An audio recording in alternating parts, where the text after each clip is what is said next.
much easier thing to do, I guess. So how does sci-fi fantasy allow you to sort of comment on social issues? Anyone?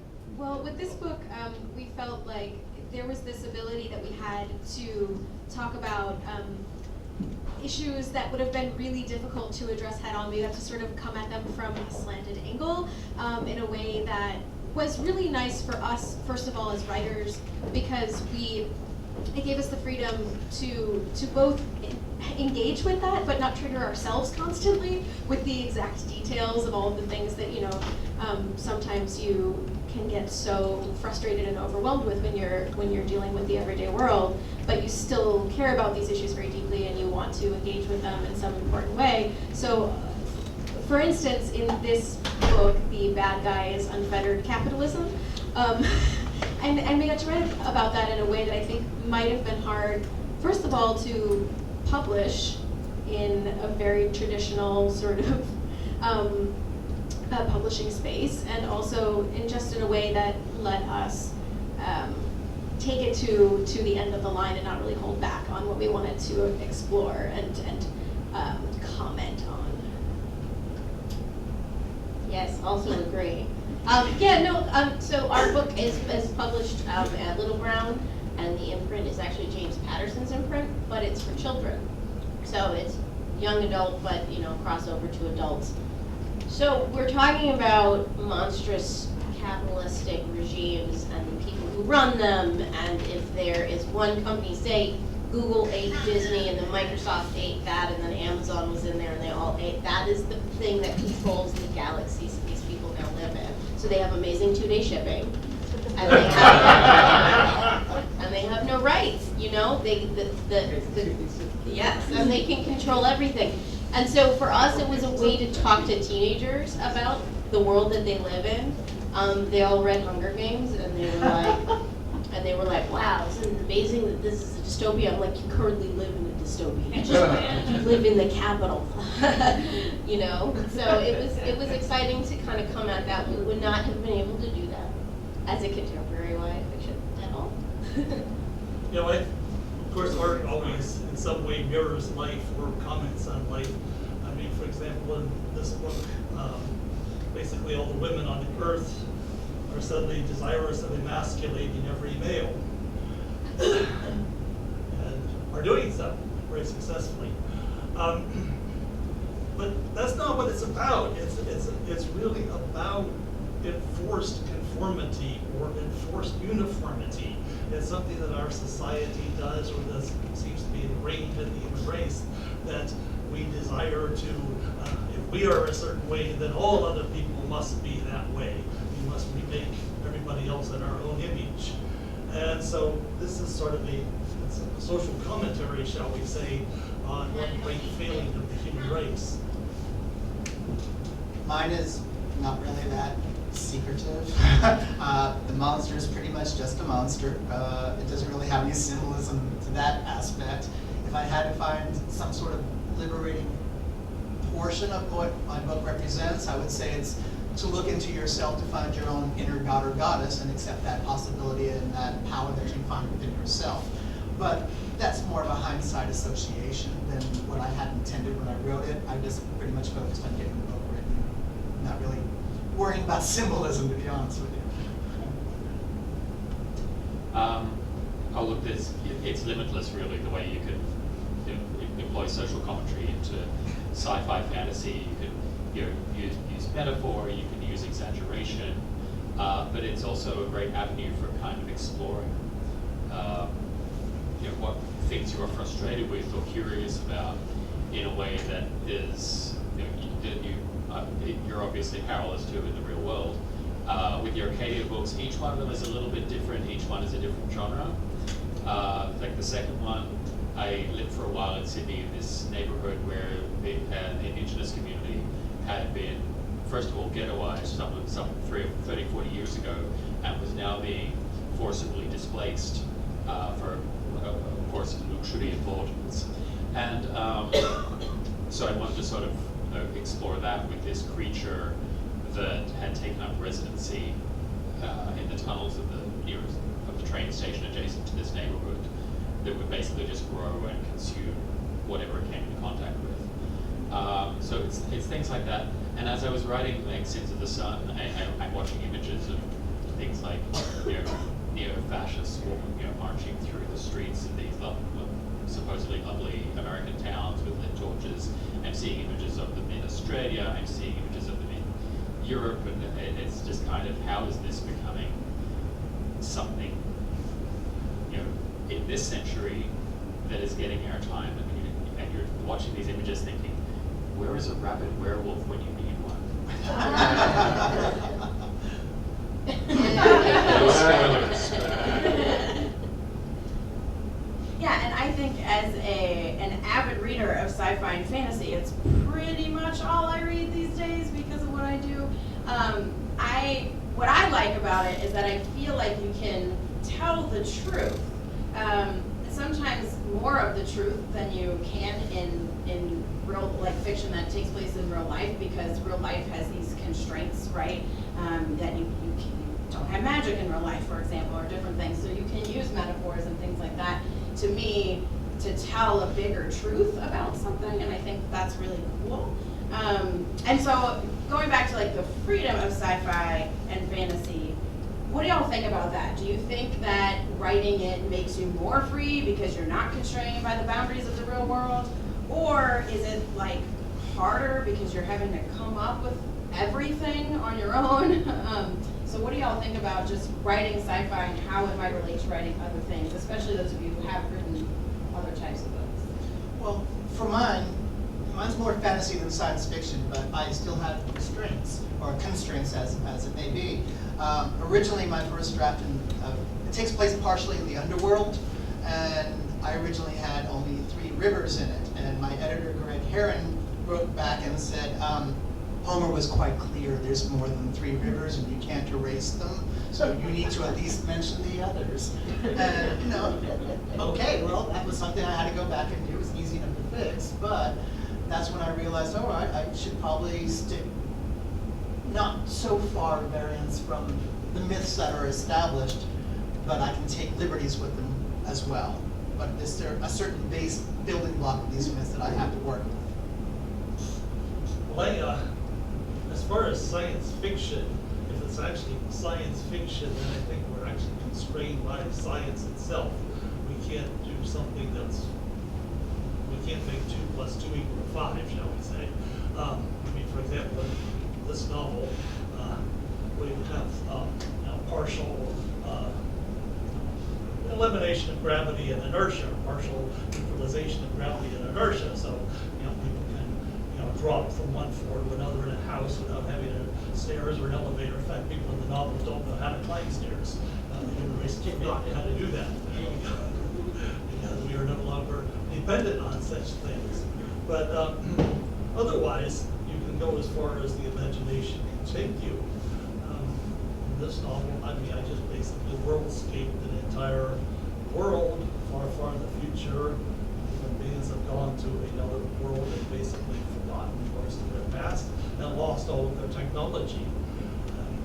That was a lot of fun to write because it involved a great deal of mind studies and folklore and mythology to create a world that's not ours. It's just radically our world's going this way, their world's going this way.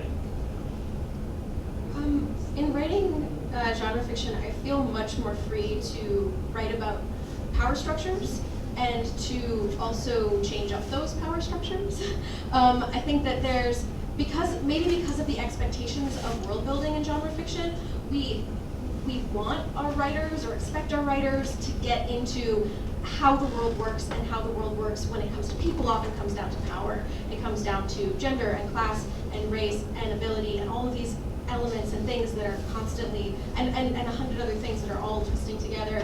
And we're seeing how the world that you're in deals with all of these things and how people are affected by them and how people in turn contribute to that culture.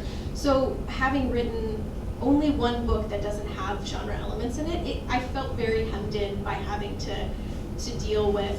I couldn't say, there's a lot less sexism in this world, because I don't feel like, because I feel like empowering characters to not have to deal with that in certain situations. I was like, I have to deal with that constraint. It's there, it's part of this world, so how does it affect everyone and every single character? And so to have the freedom to not only write about those things head on, but also then start to shift the paradigms in certain ways depending on what you're doing with the story and how you envision the world and how you extrapolate it. In this one, we're dealing with space fantasy that's set far in the future, so you get to start thinking about what that society looks like, you know, going outward from where we are here. But you can also throw in some things that, you know, you want to see or not see. We got to really change the whole way people deal with, there's no homophobia, but there's not just no homophobia in this book, there's no heteronormative versus normative expectations at all. And that was extremely freeing. Yeah, and because it's a King Arthur retelling, we were constrained by people's expectations with King Arthur retellings. And you know, the great thing about the King Arthur stories is that they're all wildly different and they span many, many hundreds of years, and every author who has stuck their toes into the Lady of the Lake's domain has had their own take on it, their own favorite characters with their own special powers. So we had that little bit of elasticity, but then we also had to meet people's expectations. This is on a lighter note, but when we were revising the book, we were having these constant conversations with people who were like, what is your favorite thing about King Arthur? Right? What is the thing? And is it the love story? Is it the sword? What is it that stands out to you? The Knights of the Round Table? And we had all these people say dragons. And we were like, I thought about it. We had none. That was not high on our list. And so we called our editor and we relayed this conversation and we said, you know, everybody's asking what they expect dragons, and she just goes, I'm not mad at it. And so when you find the dragons in this book, you know, that was, yes, yeah, it's a fan request. Yeah. I sort of liken it to being in control of the spacecraft or having a massive ring with an infinite number of keys to a castle. It's like, okay, that's terrific that you have all this freedom. You need to learn how to use that before you're going anywhere. And you need to respect the environment you're going into. So you mentioned before you had to be somewhat familiar and faithful to the stories of King Arthur or to Greek mythology. That's sort of the environment that you're going into, because that mythology is going to support you. And let's be honest, on a practical level, it's going to help you sell books with brand recognition. So you need, that comes with a certain level of amount of expectations that you need to respect. And then you need to know your own tools extremely well. You need to know how the physics of your world are going to work. You need to know, has this been done before? Can I use that to my advantage? Or are there certain things I need to avoid so as I'm not derivative? So the more detail and the better you know your own world, the more freedom you have. Yeah, and that leads me to another question about these sort of expectations and tropes too that come along with, especially fantasy, but sci-fi and fantasy, that readers expect certain things, for example, from an urban fantasy. Christian writes urban fantasy, and it's like werewolves and stuff like that, and readers bring expectations to that. Greek mythology and King Arthur and like all these things that y'all use, there's certain expectations and tropes. So do you feel, and y'all kind of talked about this a little bit, but do you feel constrained by those tropes? And what type of, like, especially if you're using some sort of established myth or culture in your books, what kind of research do you have to do into that stuff in order for it to be accurate enough that readers buy into it, but also putting your own spin on it at the same time? Well, for myself, my earliest recollection is the face of the Greek god Pan. He appeared to me when I was 3 years old. He's been appearing to me almost every day of my life since then, one way or another. Greek mythology is my Bible, more so than the New or Old Testament by far. It's more like telling stories of my family or distant family that's handed down, opposed to just reading fictional stuff. Now, I'm not stupid enough to believe that it's nonfiction, but in some ways, it kind of is for me because I've lived with these people since my earliest recollection.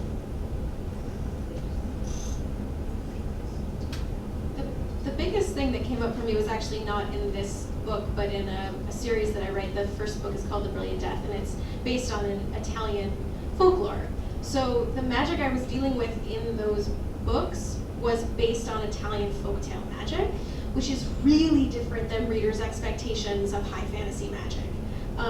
There are no spells, there are no wands, there are no incantations, everything just transforms in a very sort of free kind of way. And I put little things in there of my own devising. So each magic user has their own little twist on how they use the magic, which was partly just a nod to finding some kind of middle ground. Because honestly, the magic in these folktales is just, and then someone turns into the wind and goes to Sicily, and you're like, yeah, of course they do, because as it is in that culture and in those stories. And I wanted to have that beautiful, freeing, transforming feeling, which to me, I mean, that transformative power and getting to marry that with queer characters felt very empowering to me. But also just meeting fantasy readers' expectations halfway, because I still get some readers who are like, but how are they doing this magic? Like, what's the magic system? Like, please write the rules down for me. And I'm like, I can't. I'm sorry. But maybe just sit with that and see if it feels okay after a while. Nerd's gonna nerd. I like that. I like that. In this novel, it's slaves of great revolt, so it's not a slave revolt, slave rebellion. But I wanted it to come out of nowhere. I wanted to start with nothing. So I really came out of nothingness. So my main character, my first-person narrator, actually is, in the first sentence, he is drowning in the bottom of the deep creek. Manages to struggle to the surface. He is naked. He has no idea who he is, where he is. He has no memory of anything before he came to consciousness in the bottom of that creek. And then the whole novel comes from that moment, with the various revelations about, this search for identity or search for self. So it sort of starts off as a new birth. Yes, clearly. I think a lot of my influences are either Gothic fiction or science fiction. So when I went to write the Arcadia series, these sort of came together, and I drew a lot. I kind of stuck by Asimov's famous idea that magic will always, science that we do not understand will always look like magic until you do understand it. So my supernatural creatures, they've inherited these traits. They're passed down through family lines as recessive genes, and then eventually they will pop. So in terms of the mechanics, it's far closer to something like X-Men than it is to True Blood or any of most of the urban fantasy tropes that are out there. The Bloodshades don't age. They probably are aging at a very slow rate, but because they don't age and they're not particularly willing to give their secrets up, it's very difficult to gauge, okay, are you actually immortal, or what's going on here? The fact that they are passed down through family, that these traits are passed down through family lines, is used quite a bit in the new book, because sure enough, there is a certain portion of these families who have decided, okay, this isn't a gift, this isn't an evolution, this is a curse from God, and this is a test. So, they honor kill any of their children who convert, who change, and they take it upon themselves to hunt down others as well. So that's kind of set up and premise for Sins of the Sun. But pretty much anything that appears to be magic or supernatural does have a natural explanation. It's just in a world that's a little bit outside of our own. And this question wasn't on my list, but now I'm really curious, because we're talking about these different things and like magic and these things that you can use in science fiction and fantasy. And I think these things really make a difference when you're writing queer fiction, because I think that you can use, or this is what I want y'all to talk about, can you use certain things as far as with fantasy and science fiction, specifically to progress Queer it up. queer it up. Yeah, like I feel like sometimes sci-fi and fantasy is you can queer it up and you know, like things with like gender fluidity, which is, you know, in sci-fi and fantasy, people are more willing to accept that than like actual gender fluid people. So how can you sort of tell these truths through? You know, I just think that's true. Well, mine's the Greek gods and the Greek myths, and I don't think you get gayer than that. It kind of screams gay. There's only 2 gods or goddesses in the history of the Greek mythology pantheon that never had a homosexual experience, and that was Aphrodite and Mars, Venus and Mars. Venus inspired a lot of homosexual activity, but there's not a single myth of her engaging in it. And Mars, of course, is like the He-Man guy who would never even consider that unless, you know, it was a glory hole or something. And he didn't know what was on the other side. They're always the ones you have to watch. But the other Greek gods are all very gay. Mine focuses around Apollo, and there's a lot of gays in this about Apollo, Zeus, and Diana, Artemis. In fact, my characters are Artemis and Apollo reincarnate in the modern world. And they also have like a hereditary thing that's a recessive gene that's passed down. One out of every so many generations potentially has it, and even if you have it, you still don't awaken to the power unless something sparks it off. But I mean, I stayed with a lot of the myths, and a lot of the Greek myths are very, very, very gay. Kind of redefine a lot of what makes up gender or sexuality through these characters. It make wizards or shapers, as they're known, like witches and so forth. They don't really have a concept of sexual orientation. They're attracted to power. And the more of it they have, the more of it they want, and the more of it they're drawn to. So that's how they kind of decide their personal relationships. Bloodshades or vampires have no natural sex drive. For them, it's all about the blood. It's all that's they can fake a sexual experience easily enough as hunting. Wipe the human's memory. No one is any the wiser, and this is the symbiotic relationship they've taken up. But there are certain types of blood that will raise forces within them, that will raise a natural sexual response in them. So that's explored a lot in the first book. So really, I mean, provided you're still going to be consistent about it, consistent to your own rules, you can pretty much redefine ideas around gender and sexuality. No, in Slaves of Growth, the Greek world, what my character initially thinks is being Mighty Dove. Actually, his first encounter is with a woman who is going to take him in and, you know, basically wants him for sex.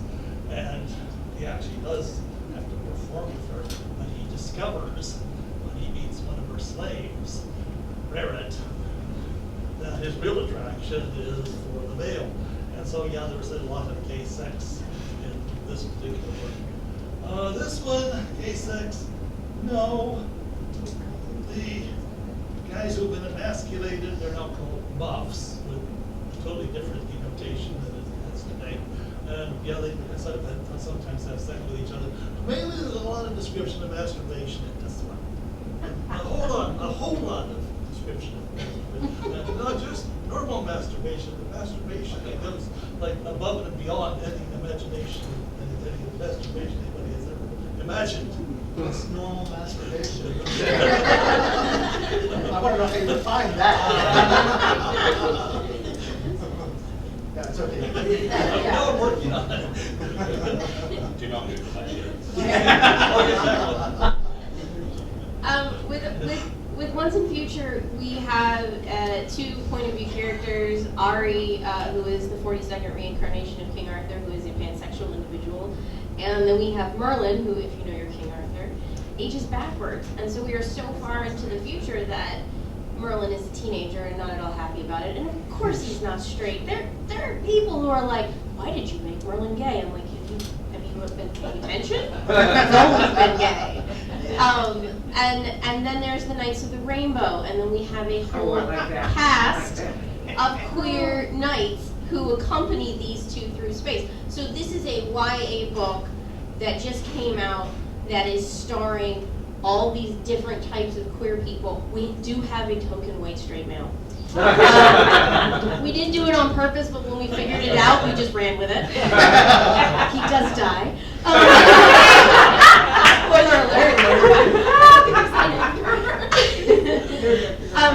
But the fact that we were able to get, we get several tweets a day from people who are like, how in the heck did you get away with this? And we got away with this because it's space fantasy. If this was a contemporary retelling of King Arthur, people would be like boycotting this book hugely. But we said this is a future where there's identity freedom and people who are who they are, and there are no heteronormative restrictions or expectations. And so with that information, we've convinced a publisher to market this book to all kinds of people, and not just like, this is just King Arthur for queer kids. This is actually for everybody. And so that is definitely because it is space fantasy. One of my favorite parts of that book is Merlin, has been around since medieval times, so Merlin knows a different world than this identity-free world. And at one point he says something about homophobia, and the main character's like, homo what? And I was like, yes! Exactly! Let's get to this world. Anyway,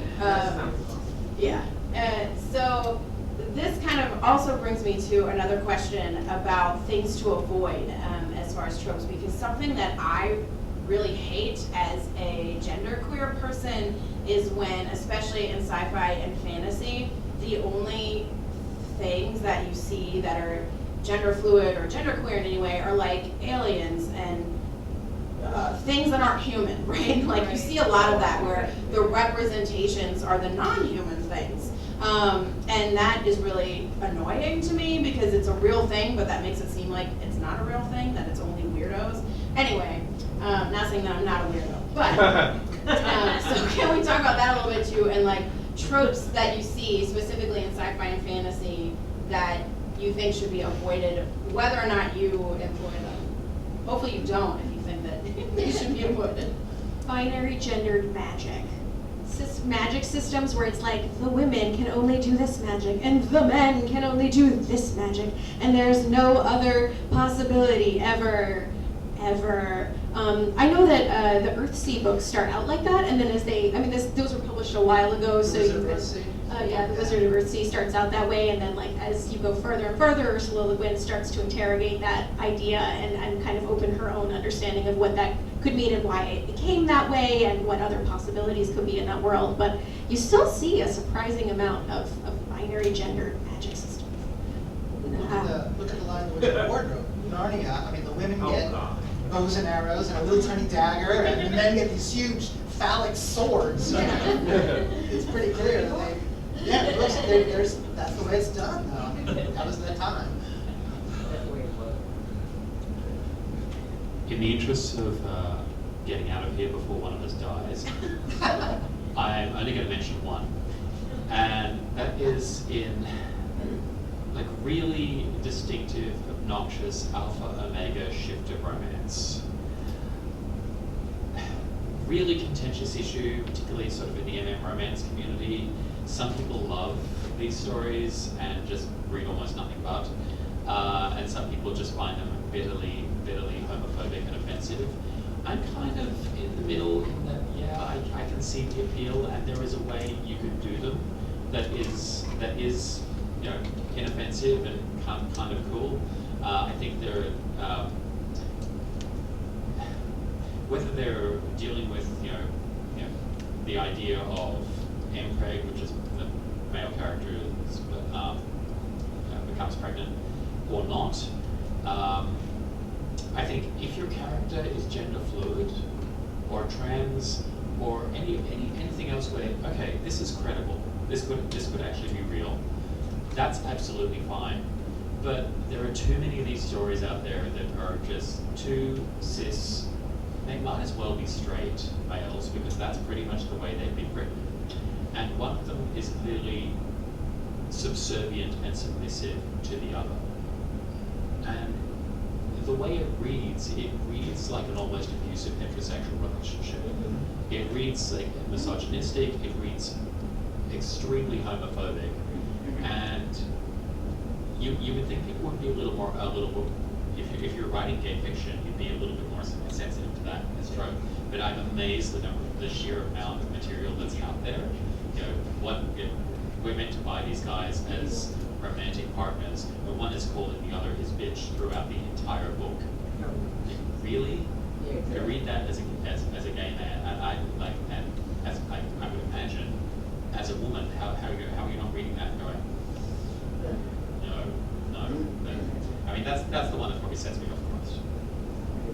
At the risk of offending all the trekkers, basically anything in the entire space opera universe, in which you have spaceships with these rather masculine men running the whole thing, and it's generally a militaristic hierarchy of that's the type of thing I avoid or satirize, because I've read a couple of stories in which I make fun of that genre, but that's a big turn off for me.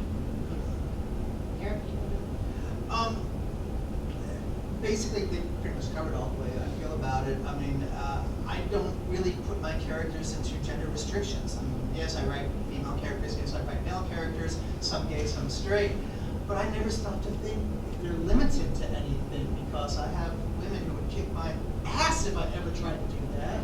And I know a lot of men who would be very pissed off if I started calling every guy a bitch or something like that. Or, every single comment out of a gay man's mouth is, you go, girl. I have a lot of gay men who would find that offensive too, so I just never put those restrictions in unless I'm trying to build a particular type of a personality. So I don't really deal with that aspect too much. Okay. I actually wrote a novel in which I have a character who keeps saying you go, girl. Everybody else in the novel finds it really annoying. Yeah, there's nothing wrong with it if it's the character. I just haven't had a reason to write that particular character at this point. So.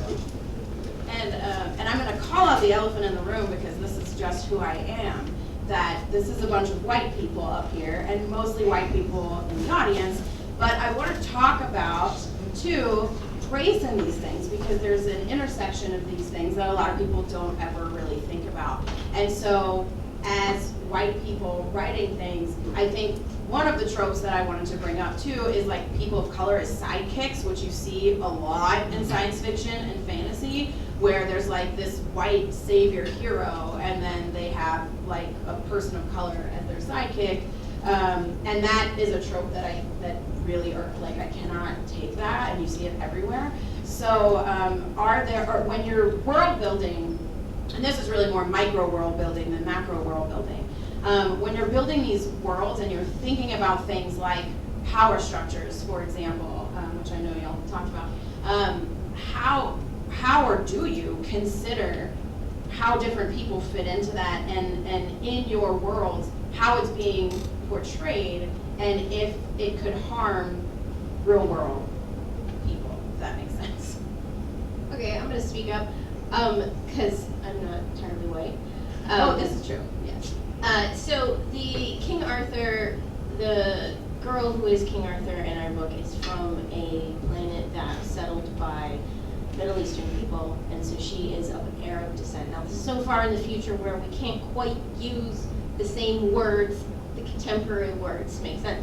And I wrote this character because I was really, really driven to talk about cultural assimilation, which has done terrible things to my family over very few generations, my Lebanese family, and that was really, really important to me. But I will tell you right now that when people were like, you're telling me she's queer and she's a person of color, why is she both? Like, why did you have to do both? And I'm like, because we fucking exist. You know? So, but it was definitely something that I got pushback for, that I didn't think that I would, especially saying, this is King Arthur is a traditionally British thing. Merlin is British. We didn't un-British Merlin. He's got red hair, he's good. But it was interesting, because I think that is something that sci-fi and fantasy still has to do way better with. Way better. Try harder, have more authors of color, support more authors of color who are writing these worlds, and I think we all have to do that, like, in a big way.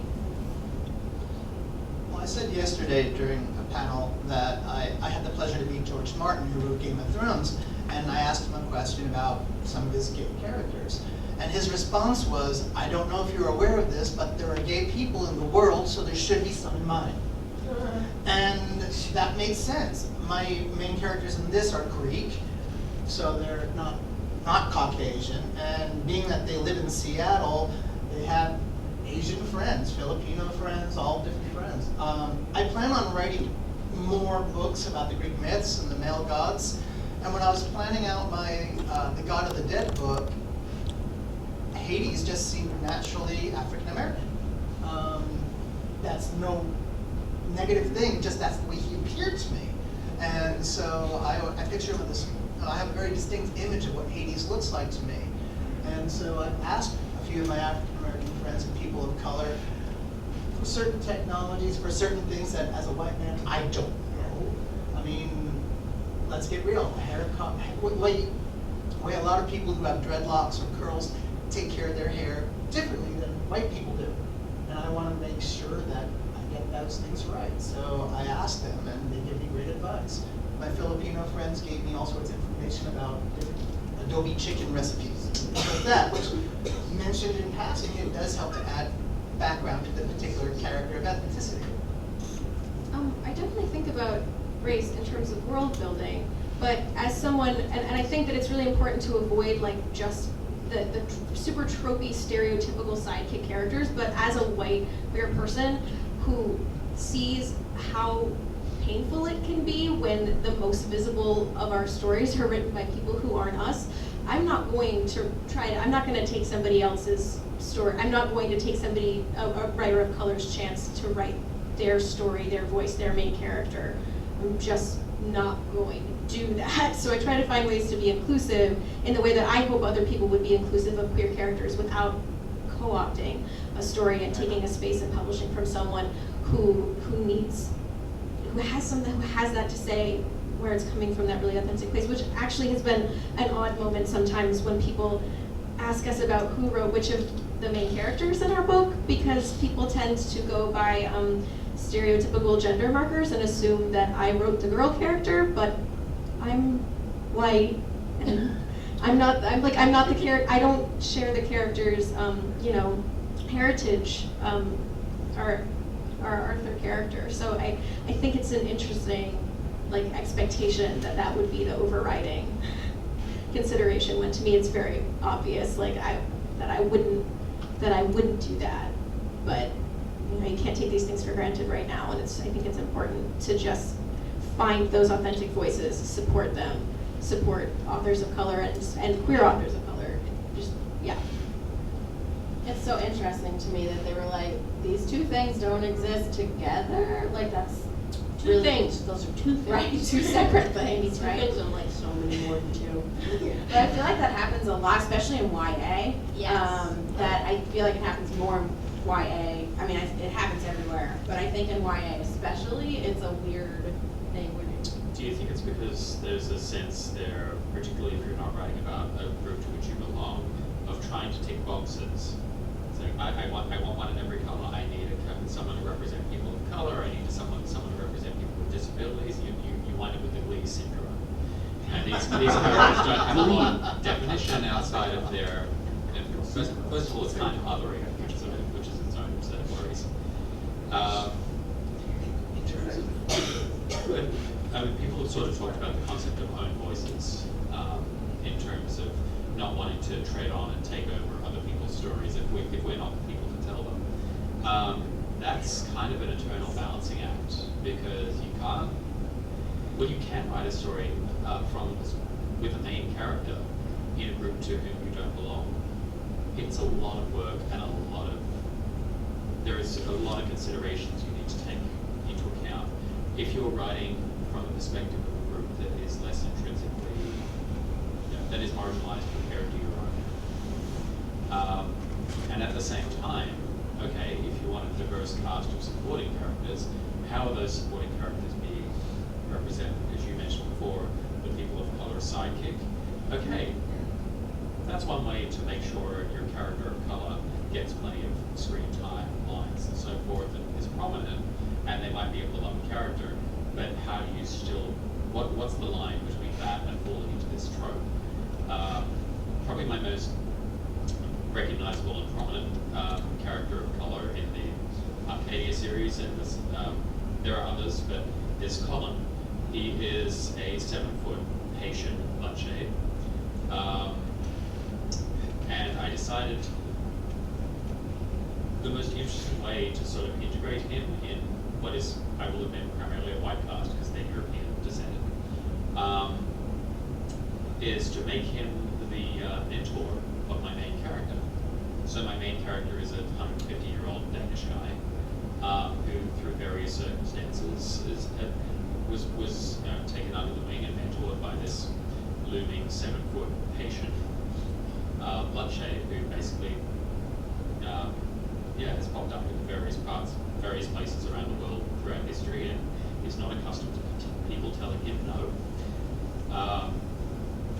So I think it's, and when I have straight white men in these stories, they tend to be in less powerful positions. They don't have to be less interesting, but they're just put into positions that, if they're not subservient, they're less inherently powerful, and they're less responsible for making the decisions that affect other people. Yeah, and I think those are things to consider when you're writing these things too, of how groups of people are represented. Even if you're making up groups of people, typically in sci-fi and fantasy, there are groups of people who essentially represent other groups of people. Typically, you will have like an oppressed group in a lot of sci-fi and fantasy.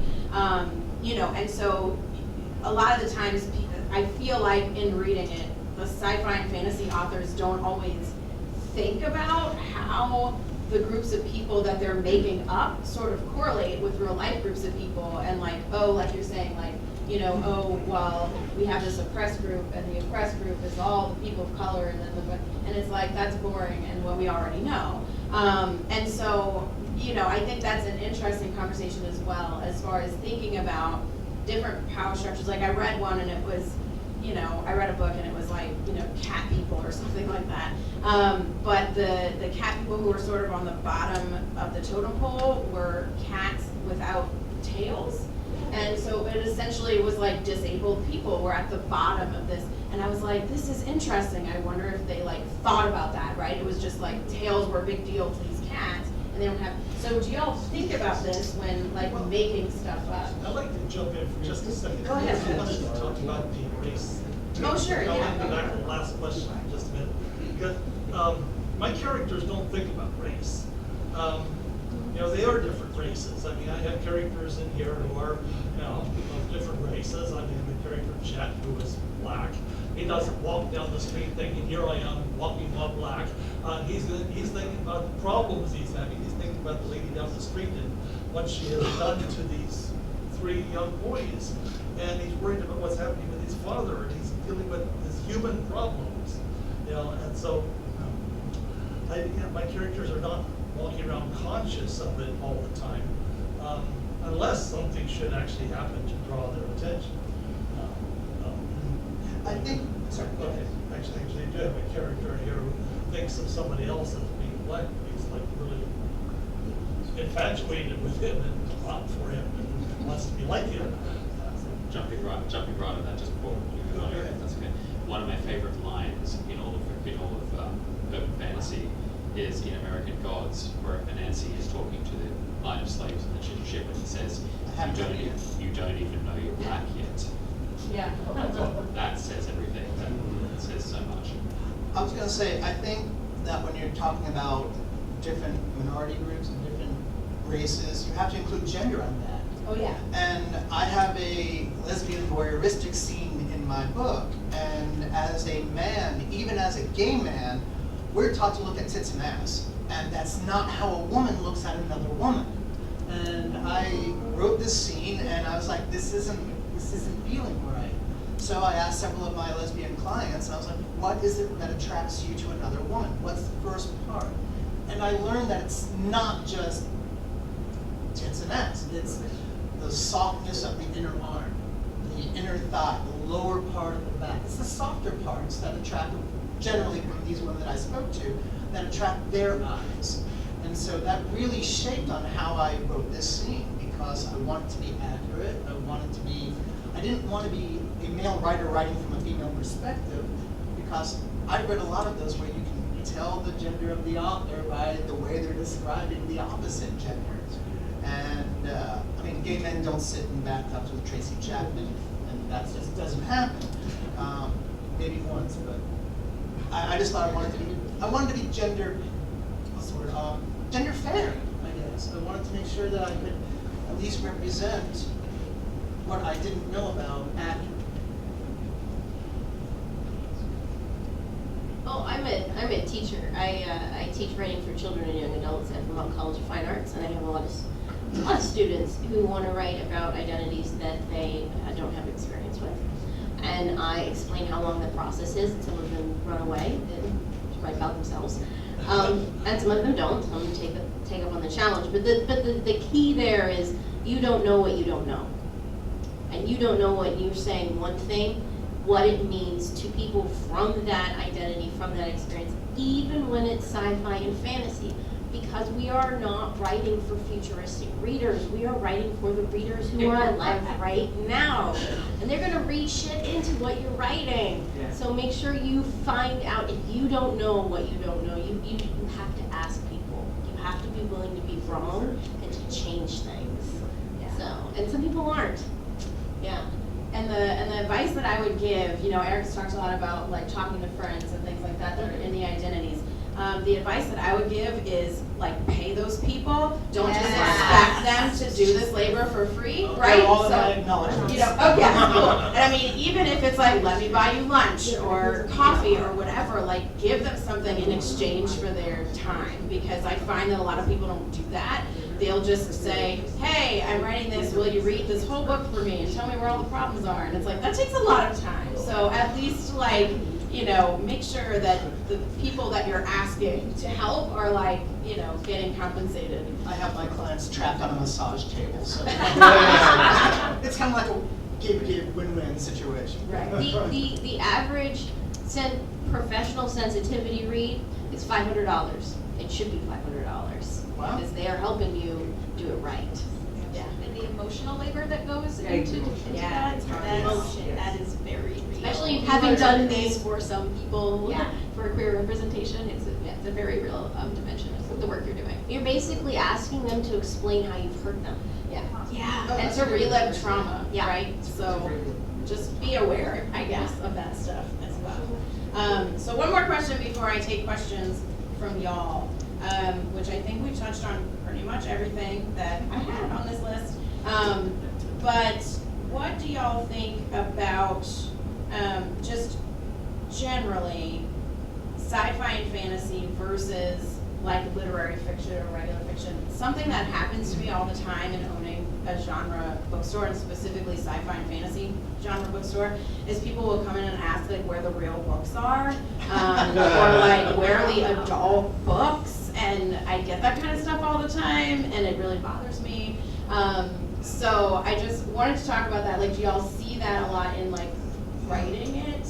That people are like, what, you're writing not real books or whatever. And I don't know. Can you just talk about that, because it annoys me. I've dealt with it in every single aspect of my life. When I got my license for massage therapy, people asked, what do you do for a real job? And I'm just like, I do licensed massage therapy.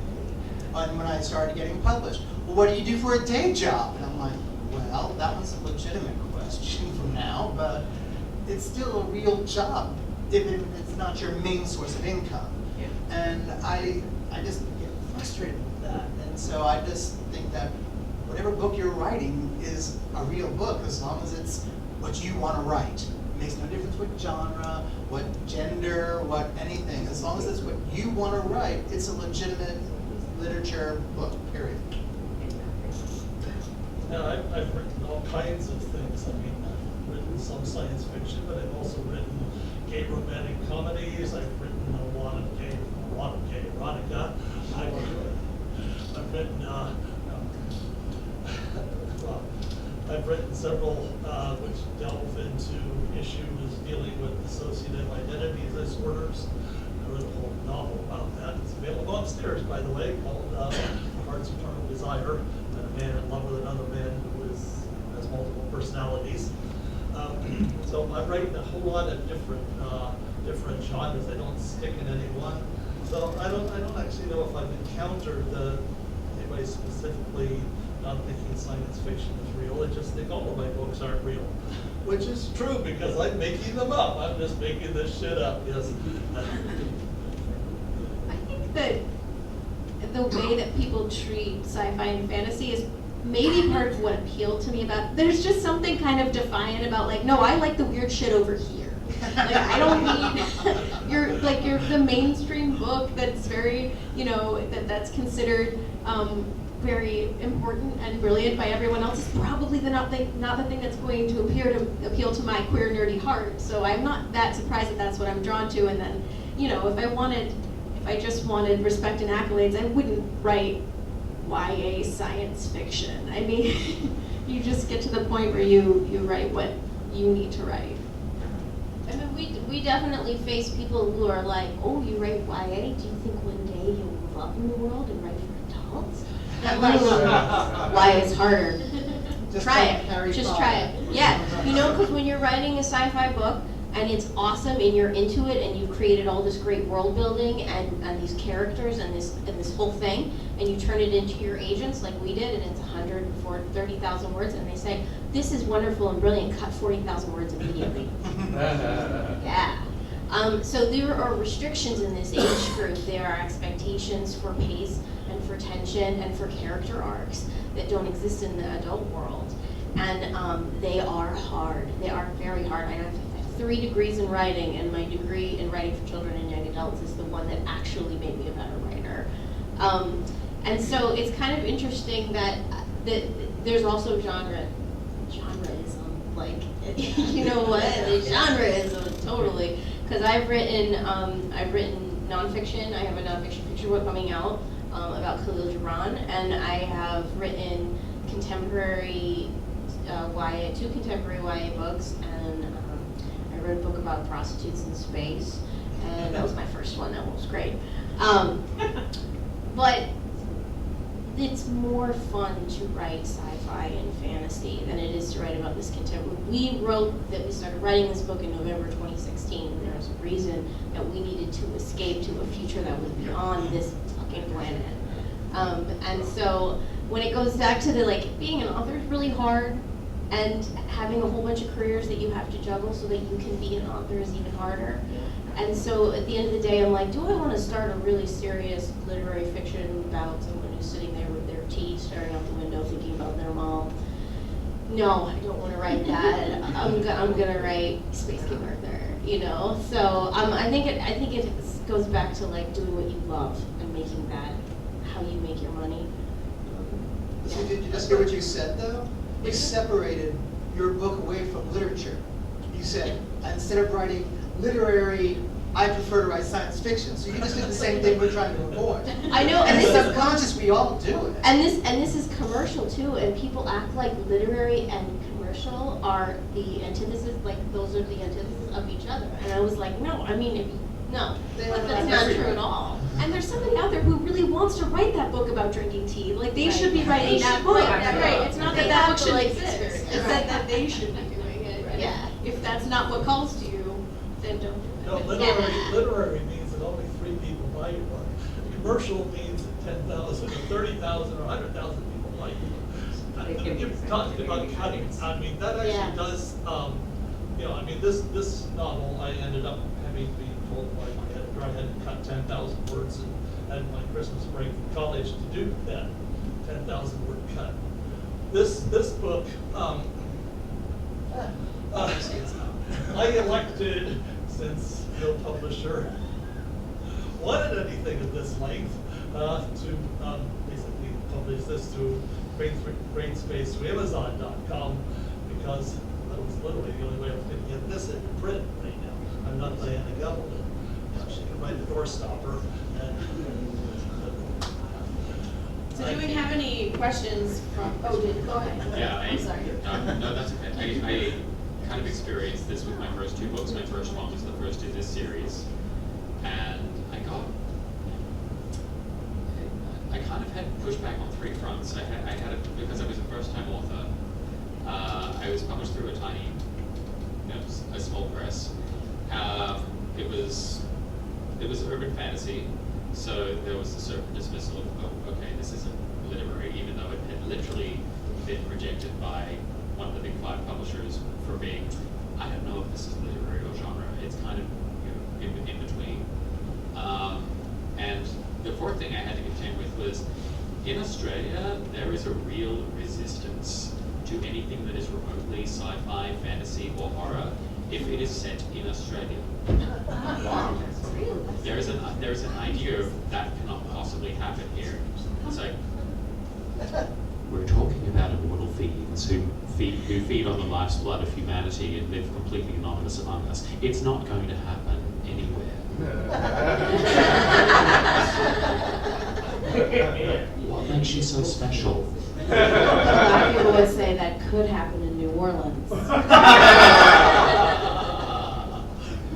The one book I've written that is set in New Orleans is my best-selling book. I just, Because people believe the and that's when you supernatural need, stuff. they'll believe anything here. It's ejaculation across the bar has nothing to do with it, I'm sure. But Where do you hang out? in my books, in my head. But yeah, so with my second book, Puppet Boy, it's not genre. It rewards you for having a good knowledge of genre stories, and particularly horror stories, because it's about a bunch of performing arts kids who love all that stuff. They're just sort of putting their feelers out there, seeing who they are as people. They're not afraid to provoke. They put Titus Andronicus on as their senior Shakespeare play. But that book got a lot more, I would guess, serious attention and respect. I didn't feel like I had to justify it to booksellers in any way. And it was once that book was published that I had no trouble getting my urban fantasy and my genre stuff into stores. So are there any questions from the audience? Yes. I don't know exactly how to phrase this, but I mean, you seem like you're kind of like upbeat people, but you all want to change the world. Do you consider yourself actually optimists about the future of the world? Or is it over? No, like it was 50 years, we're done. Especially My husband tells me the only thing I'm optimistic about is Costco strawberries being good. Aw. Oh, we're really optimistic. Are we? I think so. Yeah. We're We're in young. love, so it helps. And we work with young people a lot. Yeah. Man, that helps because they.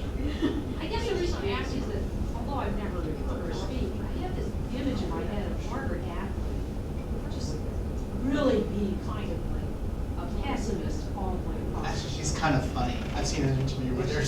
She has a droll sense of humor. What do you have to be in science? Basically an optimist about the ideas you put forward, or is it I pessimist? don't think you have to be anything. I think you just have to write about what you want to tell.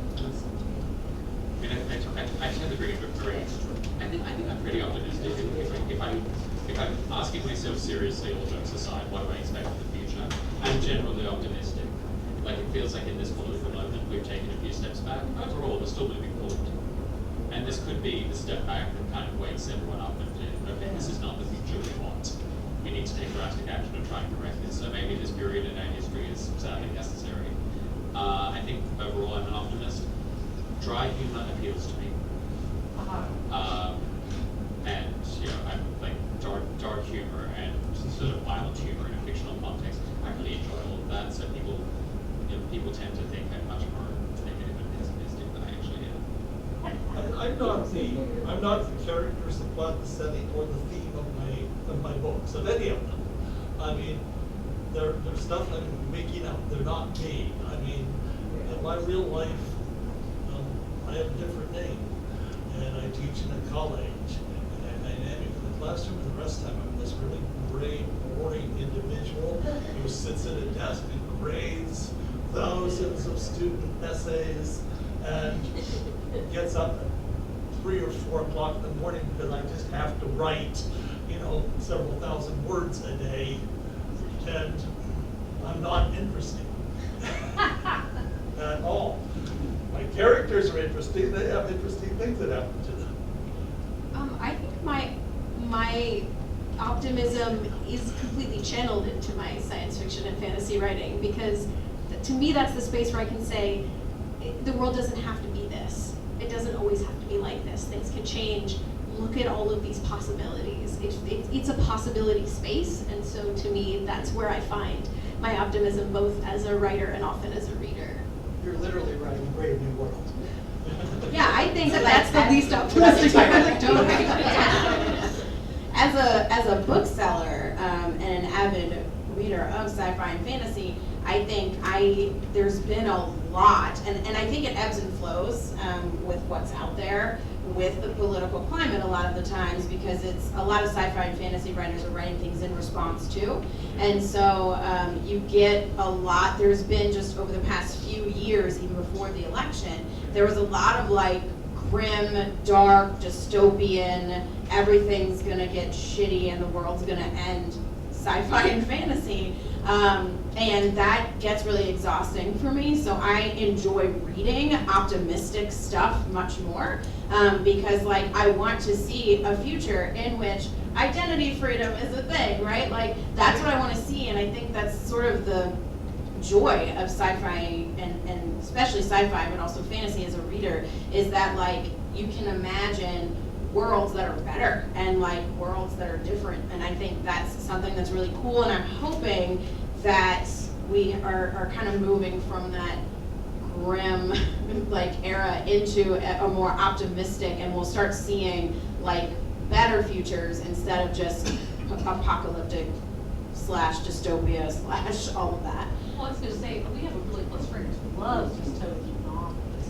And as a seller, what do you just, is it pretty much a balance, 50-50, of people who come in looking for? I don't want to say it's 50-50. I mean, I think it's like there's so many subgenres of sci-fi and fantasy that, you know, because there's a lot. It's not just like dystopian and everything else. There's space operas, and there's so many different things, and there's a lot of, now between sci-fi and fantasy, it's harder to tell the two genres because there's a lot of things that are kind of crossover. Like their book is like space fantasy. There's both space and magic in it. I argue all the time that Star Wars is space fantasy because like the Force is not science. But anyway, so like I think that there's a lot of like cross-pollination, but so many people are like, that's sci-fi, it's a space opera. Anyway, I'll have an argument. But yeah, I think that there's such a mix and match of genres that typically I'll say, well, fantasy has, if I'm like put my feet to the fire, fantasy has magic and sci-fi has science, but it's really not that anymore. So I don't see it like 50-50, it's just kind of different people like different things, and so, I mean, I'll sell somebody whatever they want to buy, but. And yeah, I think we have time for one more, go ahead. Okay. Just wondering if any of you want to talk about any contemporary authors who have inspired you or influenced you? I'd say George R.R. Martin. I mean, if you can take a beloved character that everybody just adores, kill them off and write 6 more books without anybody dropping a page, that says you have talent as a writer. I mean, whether you like the genre or not, and he does it again and again and again, and we're still glued and we're still hooked in. There are things about his work I don't care for, but I would say he's a great inspiration. 6-page descriptions of food. Yeah, that's one of those things that I could probably go up without. Somebody recently referred to this book as Douglas Adamsy, and that was the nicest thing I think anyone's ever said. Definitely because, and you know, she's the 42nd reincarnation of King Arthur. That is a nod to Hitchhikers. But just the fact that you can have jokes and ridiculousness and like snacks in space, that sort of thing, that was definitely like, well, you know, once I read Hitchhiker as a kid, I was like, this can happen. I can have fun while I'm in space and everything's on fire. My favorite review of an Arcadia Trust book is described it as a mashup of Noel Coward and Clive Barker. So I'm trying to imagine Noel Coward as a Clive Barker protagonist now through some kind of hellscape world. So, but that was the nicest thing anyone has said about one of my books, I think. The second one particularly, or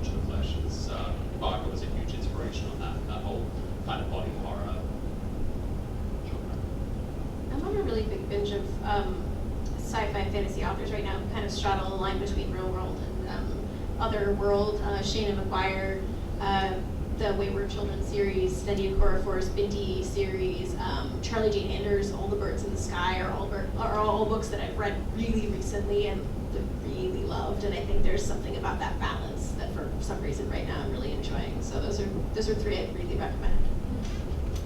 I can recommend books and authors to you all day long, but I would say my top three favorite authors are N.K. Jemisin, Charlie Jane Anders, and Neil Gaiman. Neil Gaiman, I'm reading I Harry love Potts now. all of them very much. So yeah, I think that's it. Thank you to all of our panelists.